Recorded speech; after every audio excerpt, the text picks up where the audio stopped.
Bismillahirrahmanirrahim. Assalamualaikum warahmatullahi ta'ala wabarakatuh, and hello Iip to everyone. My name is Nur Alfa Izzati binti Muhammad Fikri and my match number 2400107. Digitalization and the future of Islamic economy, halal or just hype? Have you guys ever thought about how money is not really money anymore?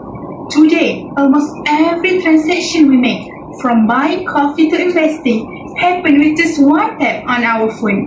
We don't just hold cash now.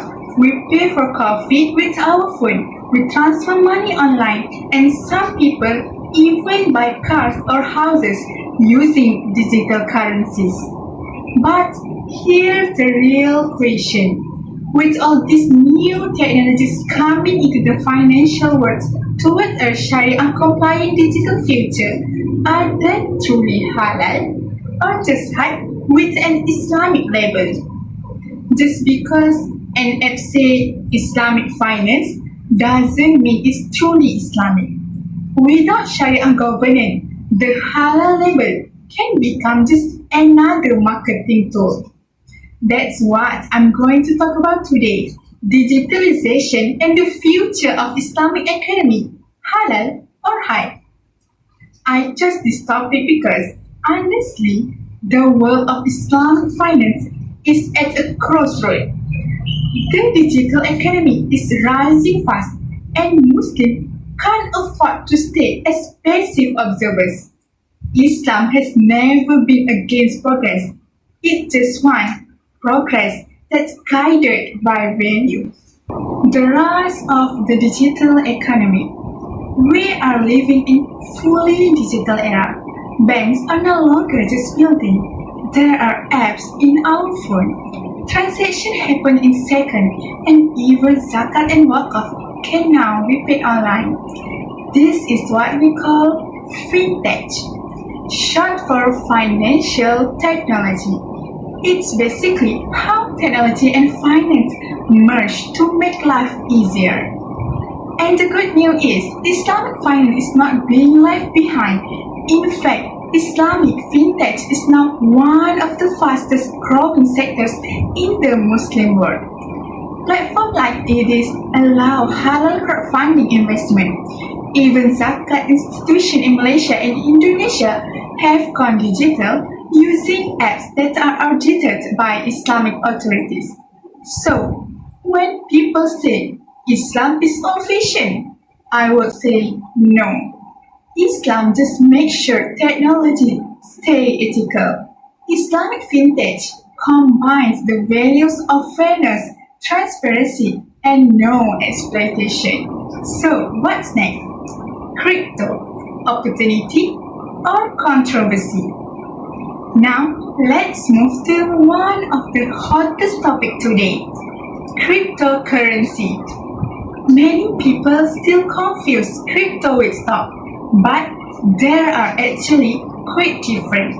Stock represents ownership in a real company, while crypto is a digital currency built on blockchain, a decentralized system that operates without banks or government. Some people became millionaires overnight through crypto, while others lost everything just as fast. So naturally, scholars began to ask, is crypto halal? The truth is, this issue is still being debated around the world. Refer Kitabillah by Muhammad Maksum, Journal of Islamic Finance. There's no universal agreement among Islamic scholars yet. Some scholars and Fatwa Council, including Darul Ifta of Egypt and Majlis Ulama Indonesia (MUI), have declared cryptocurrency haram. Their reasoning is that crypto involves gharar and maisir and lack instinct value. Its price often fluctuates greatly without clear reasons, making it risky and unstable. However, other Islamic finance authorities, such as the Sharia Advisory Council (SAC) under Malaysia's Securities Commission, have taken a more balanced stance. They state that trading in crypto can be permissible as long as it's done through registered exchange, follow Sharia principle, and avoid riba, fraud, or excessive uncertainty. This is a big step forward, as Malaysia is one of the few Muslim majority countries that actively regulates crypto under a semi-permissive Islamic framework. Even the Perlis State Fatwa Committee recently classified crypto as a form of money asset that can be traded and even subject to zakat, as long as it used to responsibly. And on a global level, the trend is also shifting.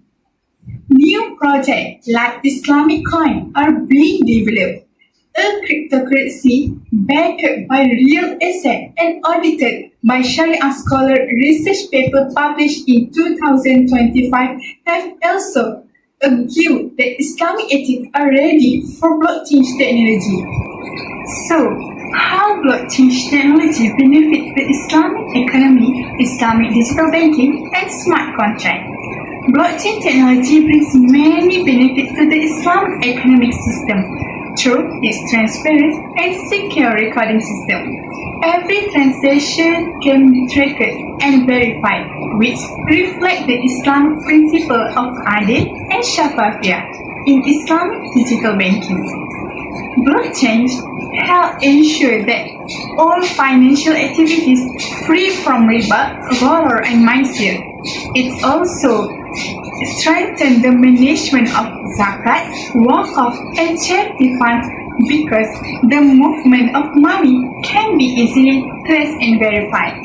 One of the most important features of blockchain is the smart contract, a digital agreement that automatically runs when certain conditions are fulfilled. For instance, in murabaha or ijara contracts, once the payment made, the system automatically transfers ownership and continues the risk without the need for a middleman. Overall, blockchain technology supports Islamic economy by promoting adalah wa shafafiyah. In short, cryptocurrency is not fully haram or halal. It depends on how it's created, traded, and used.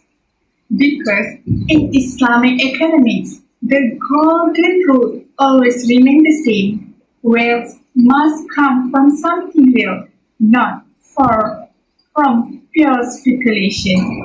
How about the role of Maqasid Sharia in the digital economy? At the heart of every Islamic economic system lies Maqasid Sharia, the higher objective of Islamic law. This principle reminds us that technology should not only make life easier, but also protect that what truly matters: faith, life, intellect, wealth, and dignity. In the context of digitalization, the focus is especially on hifzul mal, the protection of wealth. Every innovation, whether in crypto, fintech, or zakat apps, must ensure that people's money is safe, transparent, and free from exploitation. When digital systems are guided by Maqasid Sharia, they don't just serve profit, they serve maslahah or public benefits. That's how the digital economy can grow with both efficiency and barakah. Is it have challenge ahead? Of course, the road toward building an Islamic digital economy is not all smooth sailing. It's a journey that demands wisdom, knowledge, and unity of purpose. One of the biggest challenges lies in regulation. Many Muslim countries still lack clear legal frameworks for digital assets and cryptocurrency trading. This creates a gray area where investors and institutions remain uncertain about what is halal, what is haram, and what is simply unregulated. Without strong policies and Sharia-aligned governance, innovation struggles to grow in an environment that is both trusted and ethical. Education is another major challenge. Too many people, especially the youth, jump into the world of crypto and online investment without proper knowledge. They chase quick profits without understanding the risks, principles, or ruling behind them. And when losses happen, Islam becomes the scapegoat. But in truth, the problem is not the Sharia, it's the lack of understanding and discipline among users themselves. The third challenge is the knowledge gap between scholars and technologies. Scholars understand the maqasid of Sharia, the higher objective of Islamic law, while technologists master the mechanic of innovation. Yet, true progress will only happen when these two worlds meet, when ulama and engineers sit at the same table, designing systems that merge faith with future and ethics with efficiency. The good news is this collaboration has already begun. Universities, Islamic Bank, and Research Center in Malaysia, the UAE, and Saudi Arabia are now bringing together Sharia scholars and data scientists to develop fintech solutions are not only modern, but also moral, meaningful, and blessed. This marks a new chapter where the digital age no longer competes with faith but complements it, creating a world where technology serves not just progress but purpose. The conclusion, so what's the final verdict? Is the digitalization of the Islamic economy halal or just hype? Honestly, it's a bit of both. It's halal when it's followed ethic, when it's helped people created fairness and stay within Sharia principles. But it's become hype when it's only about greed, gambling, or profit without purpose.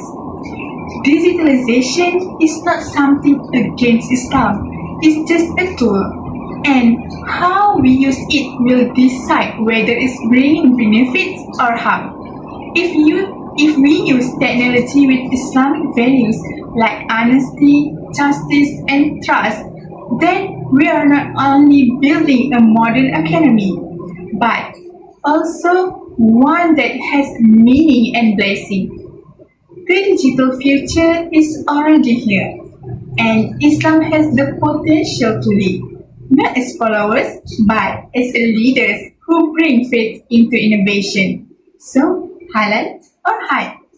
Thank you and Assalamualaikum warahmatullahi taala wabarakatuh.